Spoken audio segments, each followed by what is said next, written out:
Alright, so nagbabalik tayo sa ating violin tips and tricks. And for today's video, let's talk about our palms. Yan. Especially for our left hand, on how we hold our instrument and how we could actually prevent it from touching our instrument. And also talk about if it's really a bad thing to be touching your palms on your instrument when you are playing. Okay? So, di ba? Especially for beginners and those just starting out nga, when we hold our violins, no, yung teachers natin would always tell us that we should not touch the body of our instrument with the base of our palms. No? Bakit nga ba? No?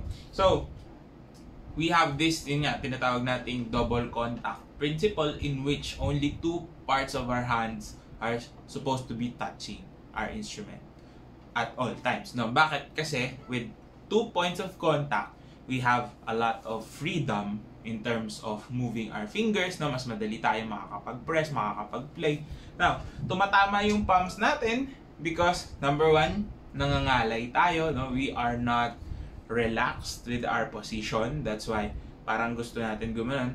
Kumbaga parang gumaganito tayo sa table, no? Yung mga improper posture, it's the same thing, no? That's what's causing it to bump or to hit our instrument. And another thing is maybe hindi maganda yung pagkakaposition, no? But the posture of your hands when you are holding your instrument.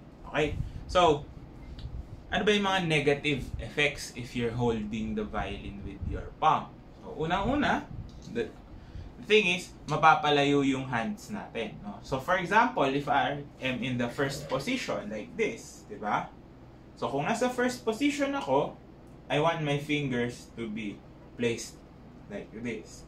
Ngayon, if my hand or my palm goes up, nag-move siya backwards. So, my fingers are moving backwards, meaning that I will be out of proper position. Mawawala ako sa tono, mahihirapan ako mag-reach, no, to extend my fingers forward because may nagiging sagabal, no.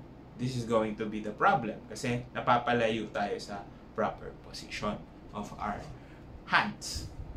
No? So, that is one thing na nagagawa na. Another thing is nawawala ng mobility. Again, pag nakaganito yung fingers natin or your hands natin, mas mabilis tayong nakakagalaw because walang tension. So, mas madali natin ito nagagawa. Even without the violin, no, try nyo lang na pagalawin yung fingers nyo like this and then pag ginanon mo siya, medyo iba na.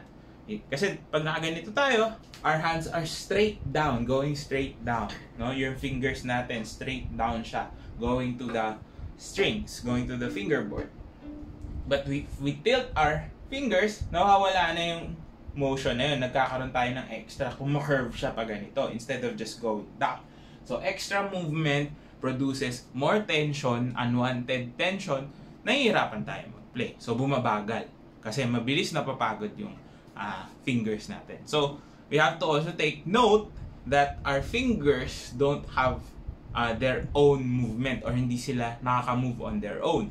We are using the muscles of our arms. And again, the same principle, if we disconnect, no, the connection that we have here, dahil nga nag-curve siya or nag-tilt, nag-break yung connection na yon, doon nagkakaroon ng problems. It might also lead you to injuries, no, in the long run, no? Hindi mo mapapansin yan, hindi ka naman mababalian ng ligaments or ng bones, but your nerves, no, nadadamage sila over time if you plan on playing like that, no? So usually a lot of beginners magko-complain yan pag matagal na. Let's say you've been practicing for 2 to 3 hours. After nun, kung nakaganyan palagi yung kamay, pag tinanggal mo, nakaganyan ka ba rin, no?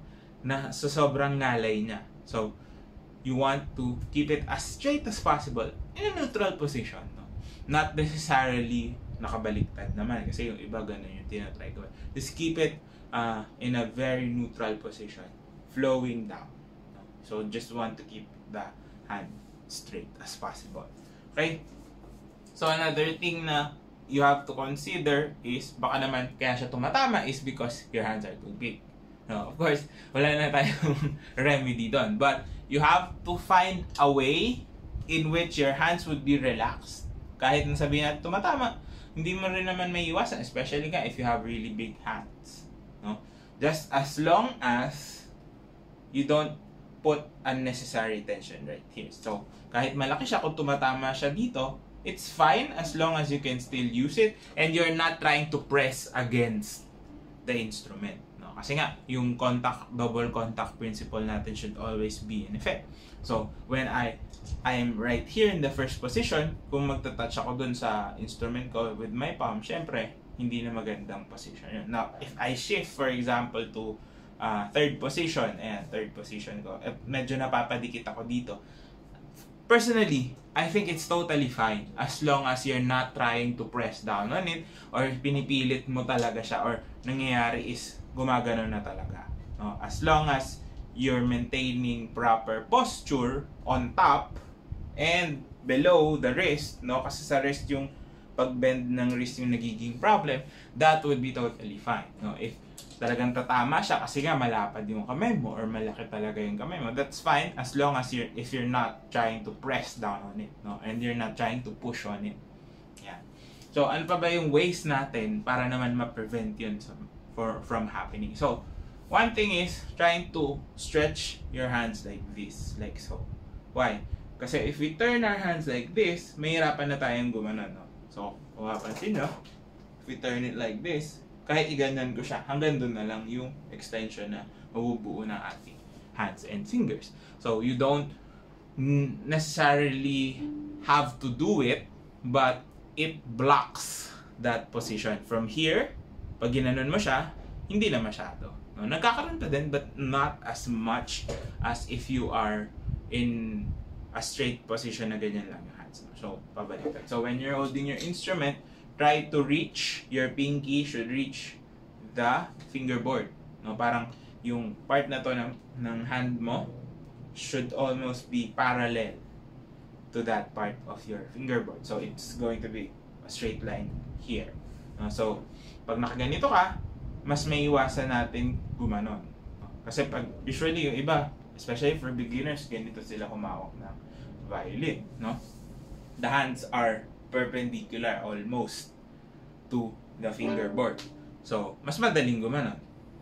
No? That's what's happening. So, if you position yourself, this would be your neutral position, hindi ka na masyadong gaganon. Hindi na siya tatama. No? Or hindi na siya mag-overextend to the point na tatama siya sa violin mo. Yan. So, ingatan natin yung palms from touching. No? Even for younger students, maganda ring practice yun. It stretches their hands, no, to be able to actually reach, no? Kasi kahit na hindi pa tayo gumagamit ng fourth finger, no, especially for yun nga young beginners or even people just starting out, no, dahil hindi pa tayo gumagamit ng fourth finger, kahit na hindi pa siya nagagamit, nandun na siya sa position.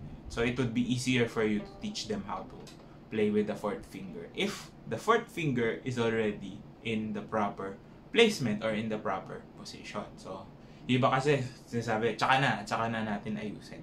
So, kung umpisa pa lang, maayos na siya, you're actually hitting two birds with one stone, di ba?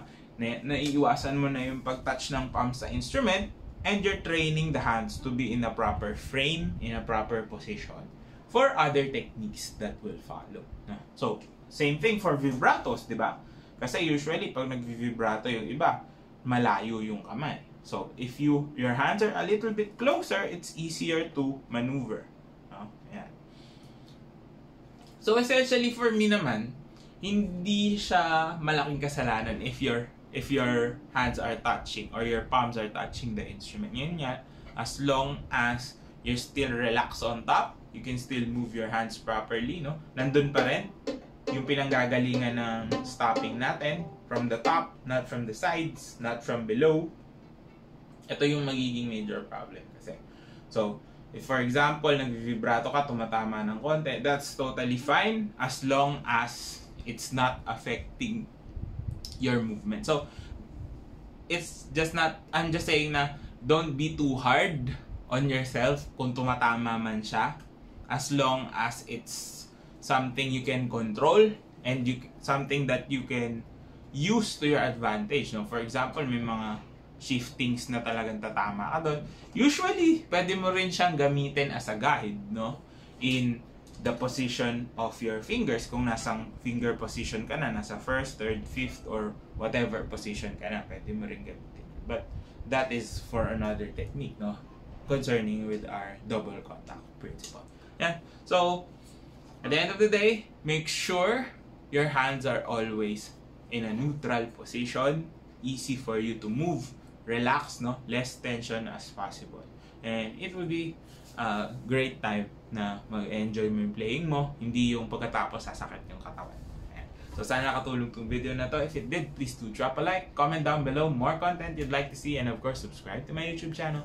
Follow me on all my socials. All links you need down in the description box below. This has been Ryan Monakil for Violin Tips and Tricks, and I'll see you on the next video.